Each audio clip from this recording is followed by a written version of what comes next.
That one glorious word represents more than just the geography between the Sabine and the Rio Grande. It represents a unique idea and way of life. A life of rugged individualism, proud self-reliance, gritty toughness, and fierce independence. That is what made Texas, and that is what will save her again. Howdy, folks. Sam Houston here. I want to thank you for tuning into the Feed Bandit podcast. Feed Bandit is the Texas first outdoors brand built by rabid Texans, for rabid Texans, and all those who aim to be one someday. We unapologetically promote the ideals that shape our Texas pride and Texas first patriotism through our love of hunting, the outdoors, and the gear and apparel we create. Texas, above all else, preserve the tradition, protect the legacy. Check us out at feedbandit.com. And to repeat that great rallying cry from a former colleague of mine, liberty or death. Now, enough of my talking. Here are a couple of bandits that love Texas as much as I do. Enjoy.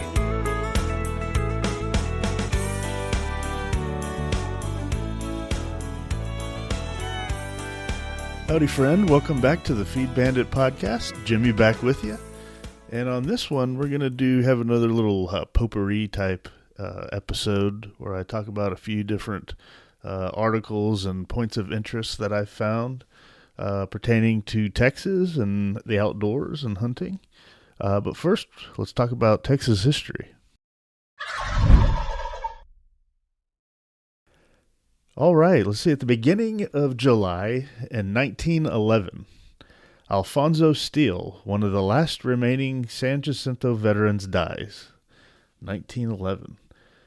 So on July 8th, 1911, San Jacinto veteran Alfonso Steele died. In November 1835, the Kentucky native had joined Captain Daggett's company of volunteers bound for Texas to aid in the Revolution. The company disbanded shortly after arriving at Washington on the Brazos. Steele worked in a hotel and a gristmill until the Declaration of Independence on March 2nd, then joined a company intending to go to the aid of Travis at the Alamo. Learning that the Alamo had fallen, they joined Houston's army. Steele was a private in Sidney Sherman's regiment at the Battle of San Jacinto on April 21st, 1836. He was severely wounded in one of the first volleys of the battle, but continued to fight until it ended. After recuperation, he went to Montgomery County, where he farmed and raised cattle. He married Mary Ann Powell in 1838 and moved to Robertson County. In 1909, the 31st Texas Legislature honored Steele as one of the last two living survivors of the Battle of San Jacinto. He's buried at Mexia. Well, that's interesting. 1911. Wow, that guy saw a lot of history come through. Fighting at San Jacinto, the War of Northern Aggression, all the way into, the early part of the 1900s. God, can you imagine the changes he saw? How cool.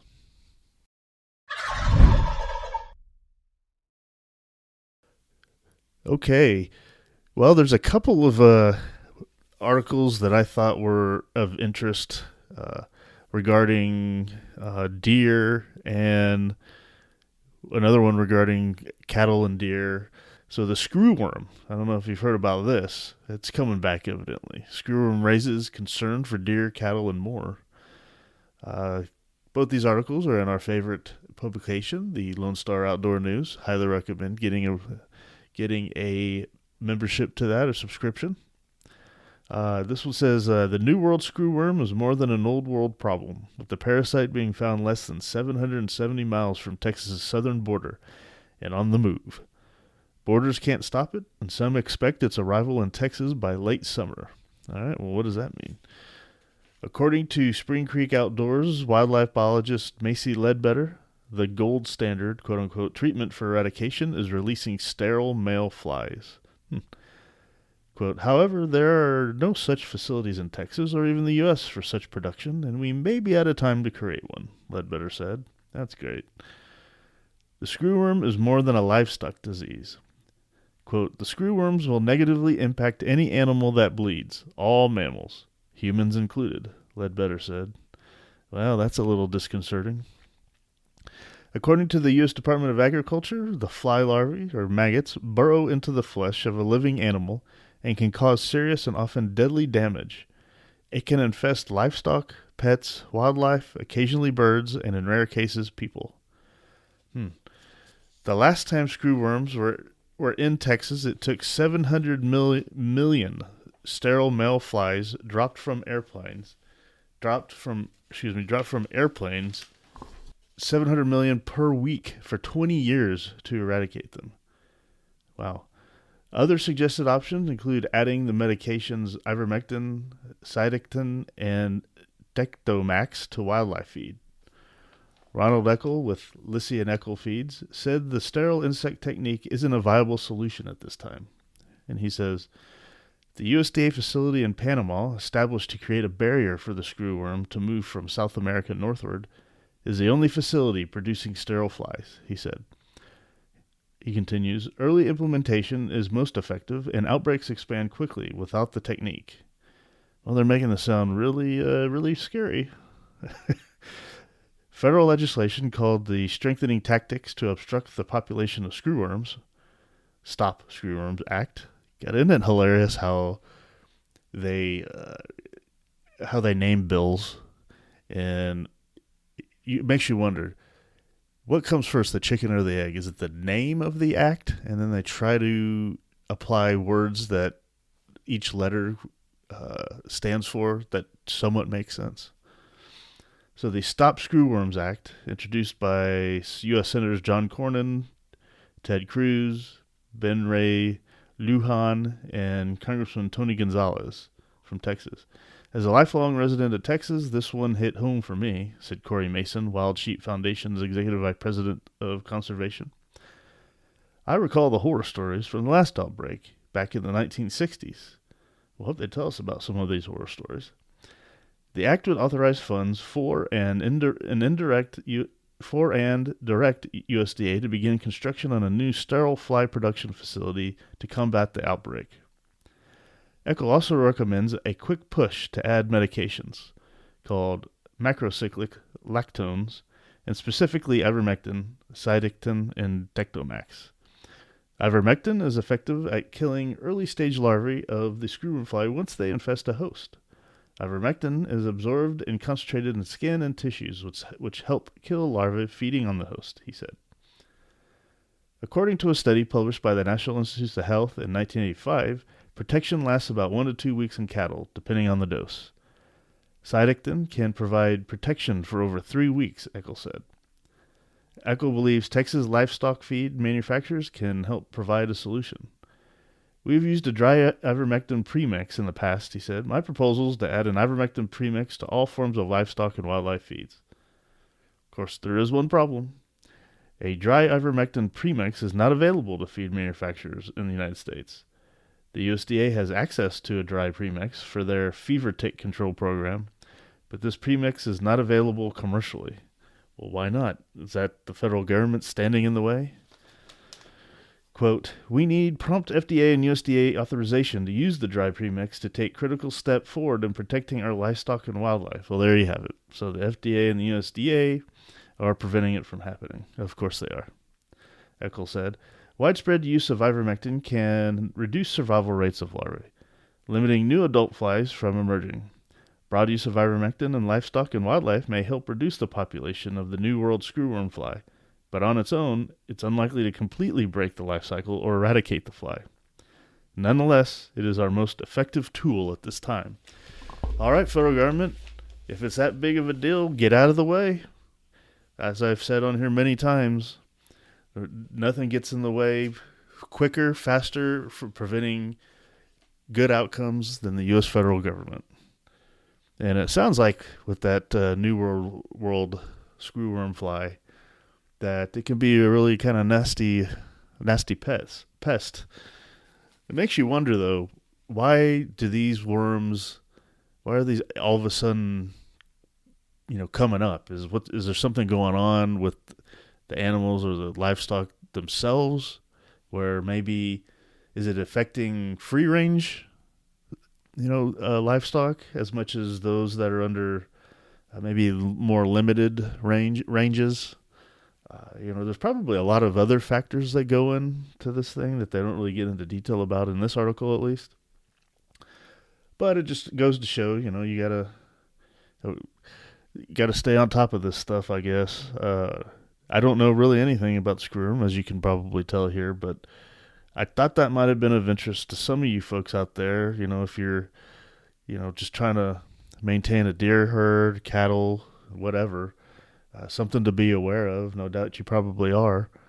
But, things like that and things like this next thing in the next article I'm going to go over are always something to kind of be on the lookout for. So, but this one is of interest because of, it's in the question is in the title of the article. So we'll get into this.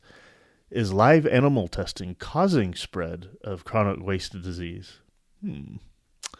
A sudden increase in the number of chronic wasting disease cases in Texas over the last few years correlates with the Texas Parks and Wildlife Department mandate that requires captive breeding facilities to perform live testing on white-tailed deer before moving deer to other ranches or releasing them on the ranch where they already live.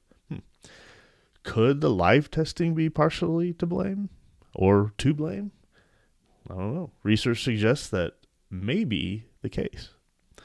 Live testing deer for CWD consists of removing a section of the rectum or pieces of tonsils from a sedated deer and sending it to a lab for analysis. Well, that's not going to make them feel good when they wake up. I can tell you that much. When the section of the rectum or tonsil tissue is removed, it leaves an open wound that is directly connected to the lymphatic system, the system where CWD proteins, or prions, accumulate and ultimately infect a deer. Okay, so right off the bat, they're wondering if they took chunks of the body of healthy animals, sent them off for testing, and then all of a sudden a deer could get sick with that very disease they're testing for. I wonder why. Chronic wasting disease is caused when a deer comes into contact with an infectious amount of abnormal proteins, causing other proteins within the animal to become abnormal. These abnormal proteins can be found anywhere: water, soil, plants, and across the landscape where other infected animals deposit them. Animals can interact with these proteins in low amounts on a daily basis without them causing any harm or infection. But animals that interact with these proteins on a normal basis and then have the protective barriers diminished are more likely to become infected by a lower number of proteins at those open wound sites. Okay, so what does that say? The ones that interact with the proteins on a normal basis and then have the protective barriers diminished are more likely to become infected by a lower number of proteins. Well, okay. A deer that has been live tested and has already been interacting with a low level of abnormal proteins in its environment could become infected by that same low amount of abnormal proteins moving around the open wound and directly into the lymphatic system. There you have it. The duration of the development of the disease from exposed to infected can happen in as fast as a few months, with most of the potential positive deer testing positive for the disease around 12 months after live testing. The live test results will show the disease is not detected due to the fact that the deer was not exposed to an infectious amount of the abnormal proteins until the movement of skin barrier was removed from the testing. Okay, so this just sounds like a circular reasoning here, of course. Well, it makes you kind of wonder about all the other CWD cases. Could it be that those are... I don't know enough about CWD. Some of you folks out there might, but it makes you wonder is that a function of being in a small enclosed pen area in the first place? The live test results will show the disease is not detected due to the fact that the deer was... Okay, we already talked. In a study published in the Journal of Virology in 2011, Dr. Nathaniel Denkers at Colorado State University and researchers orally exposed laboratory mice to CWD material after creating oral lesions in half of them. Well, see, okay, here's the problem with testing.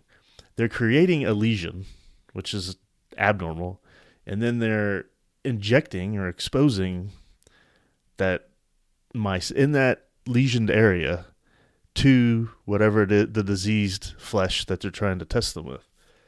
It's not exactly the most controlled experiment.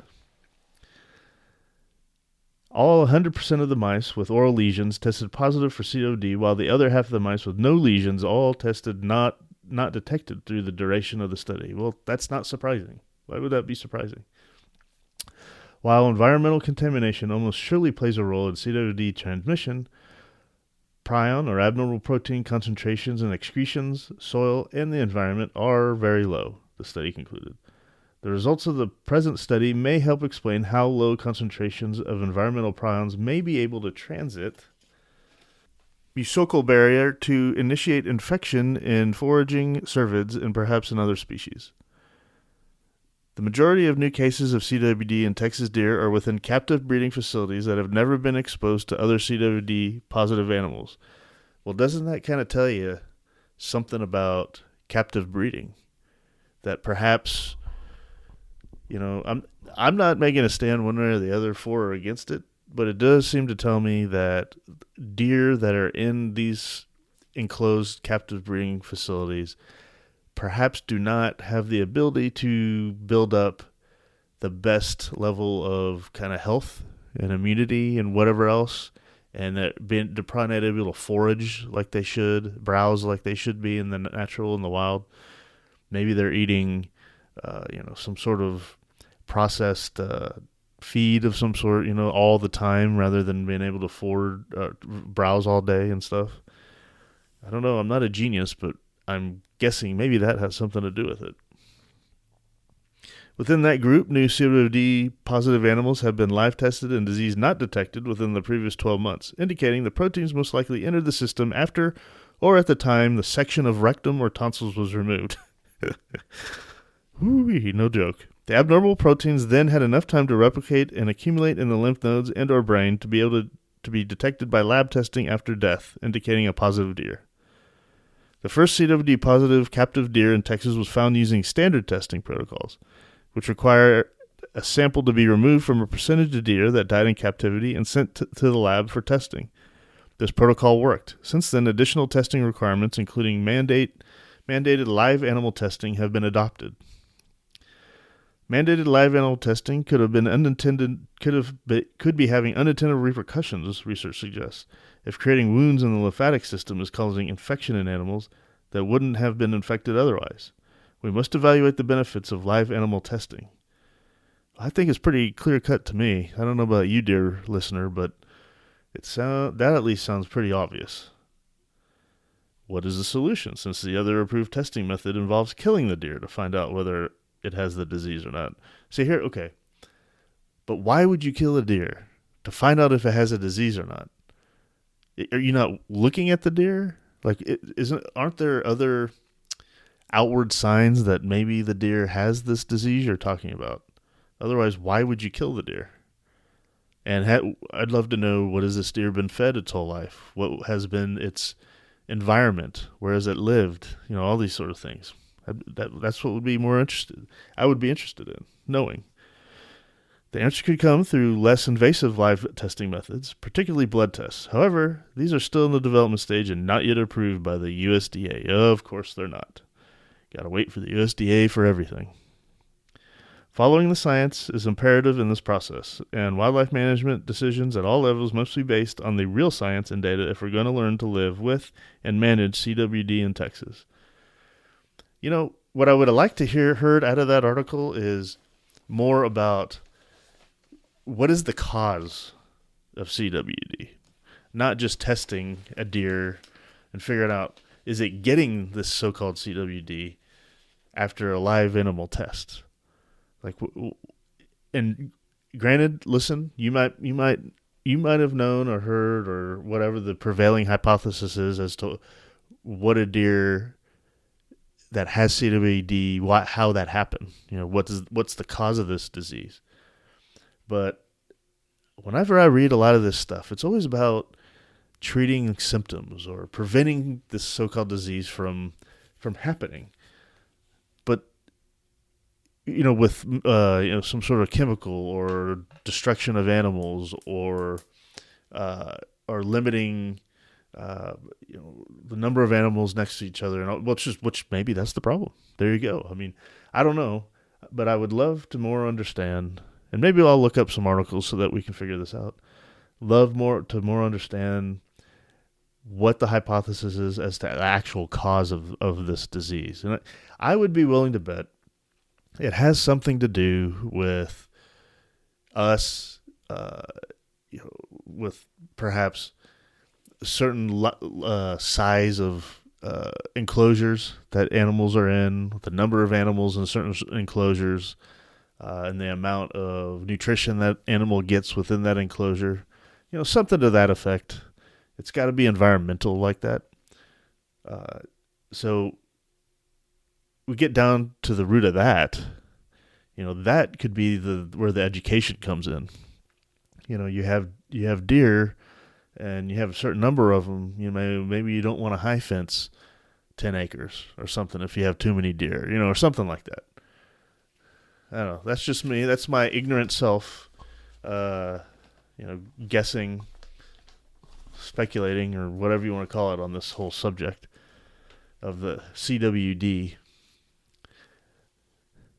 If y'all know anything different, I'd be all ears. I'd love to hear. So please let me know if you have a different opinion.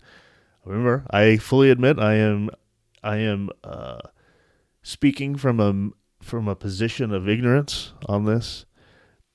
But what I can feel fairly confident about is that if the CWD is some sort of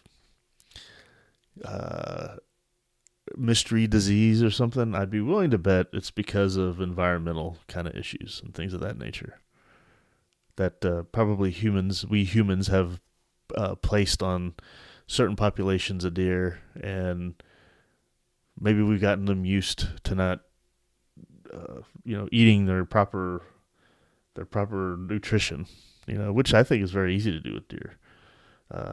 Maybe that's the big problem. I don't know. But it deserves, if it is that big a deal, deserves to be figured out. And I'm not calling for government funding to do that. I'm just saying, government, get out of the way. Let us figure it out. All right, let's see here. Okay. This last kind of hunting thing I wanted to talk about was about hunting accidents. So I think it's always good to have a reminder, to where if you're ever playing with guns, don't play with guns. Just give them the respect that they demand, and you'll be okay. Don't be an idiot. Always watch where that barrel is pointed. Make sure it's not loaded until you're ready to destroy something on the other end, and always be aware of where that rifle or that shotgun or that pistol is being aimed. That's pretty simple stuff, but sometimes people just forget. They lose their mind, And so according to the TPWD, Texas experienced an increase in hunting accidents, with 18 non-fatal hunting accidents and 1 fatality reported in 2024. Some accidents were avoidable with standard safety practices, what I'm talking about. For example, in Bell County, a hunter fired at a low-flying wounded dove outside of his safe zone and peppered his hunting companion with shot pellets. A dozen pellets struck the victim from head to legs. That's another reason why it's probably a good idea, not probably, it is, to wear sunglasses when you're shooting dove. Just because those pellets can come, all it takes is, I guess, one aberrant pellet flying in and just happens to hit you in the eye. That oof. Let's see. And then while scouting for ducks in Bowie County, a hunter hung a loaded shotgun in a tree while checking for leaks in his waders. The trigger caught and discharged, sending pellets into his upper thigh. Oof. That'll wake you up. My God, why would you do that? Okay, he's scouting for ducks, but he had a loaded shotgun while checking in. Okay, well, who knows what else he was doing there. I guess he had it maybe for snakes, something like that. Or maybe he was jumping takes. Didn't really say this was in the during duck season or not. I assume it was, but you never know. But yeah, there you go. I guess, okay, he probably didn't have his safety on. So more than likely that wouldn't have happened. Although, I mean, you never know. You can't rely on your safety. Too many times have safeties failed. That's just a recipe for disaster. So you just got to be sure. Just careful with it. And then, let's see. Did you know, though, that Texas' highest record to date occurred in 1968 when the state saw 37 fatal hunting-related accidents in 1 year? Good Lord. And it says, since the creation of hunter education, Texas' hunting accidents rate has steadily decreased. Only a single fatality has been reported for each of the last 6 years. Okay, well, that's good. But see, you don't want to be either that fatality or around that, or have your buddies be one of that, or whatever it is. That would just be a terrible tragedy. So you got to be careful. You got to be careful. I tell you what, I mean, I do everything I can to make sure that barrel is always pointed in the safe direction. Just, thinking about that, reading this and talking about it right here, I got to thinking about some of those times, especially when you're by yourself and there's no one around you, and let's say you're turkey hunting or something, and you want to get up and you set your gun down against a tree or something like that. I've been guilty of it where I didn't unload it. I thought, it's secure here against this tree. I got to go to the bathroom or whatever it is. But you never know. Something could happen where that thing falls, slides off, falls down to the ground, and it happens to fall the exact right way, and that's how accidents happen. So I'm glad I read this. If anything, no one else is listening out there. If anything, it's reminded me of hunting safety, and things like that to bring into the coming hunting seasons and whatnot. And right now, remember, we're talking about predator hunting, so be careful out there when you're predator hunting, especially if you're sweating and whatever else in this fine Texas heat. You don't want something to slip or anything like that, because you've sweat your whole body out, But anyway, just take care on that. It's always a smart idea. Just be careful, okay? All right, guys, that's about gonna be it. I'm curious your thoughts on CWD. Is it that big a deal? Is it such a big deal? Is it really is it a virus? What is it? I don't know, but it seems to me that. And this article conclusively proved that maybe they shouldn't be cutting the rectum out of living deer and testing it to then have a self-fulfilled prophecy when the deer dies because it gets the thing that it's being tested for. I don't know about you. That just seems normal to me. And this whole idea of killing a deer to test it, to see if it had it in the first place, seems a little ass backwards. Or bass backwards, as they say. But anyway, that's just me. And watch out for that screwworm fly. Screwworm fly. What was it? Screwworm. New World screwworm. That's right. Sounds like a pretty dangerous little critter there flying around. God, everything in the world just trying to do something to bring animals back to nature. I guess that just means watch your wounds and watch your cattle wounds and whatnot, and we shall see what happens on that one. I don't know, but I thought it was of interest, and I hope you did too. All right, guys. Well, with that, stick around. We'll have more coming down the pike, more interesting things. Probably dive back into some of our strategy series coming in the next couple editions. But in the meantime, we really appreciate it. Head on over to feedbandit.com. Check out what's going on over there. Check out the gear we're working on for you. We'd love to get it to you. And, anything like that would help us a lot, would help keep the podcast on the air. Would really appreciate it. Any of your support really helps us out. So I thank you very much for that. Okay, with that, I just want to remind you guys, support your local feed store, and I'll see you on the next one. Take care.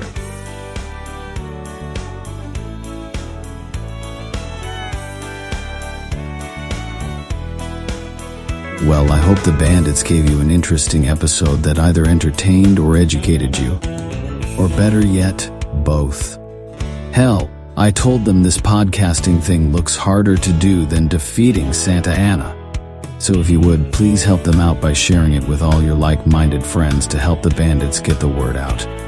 And don't forget to check us out at feedbandit.com and grab some gear and apparel to support the cause of Texas. Remember, Texas, above all else, preserve the tradition, protect the legacy.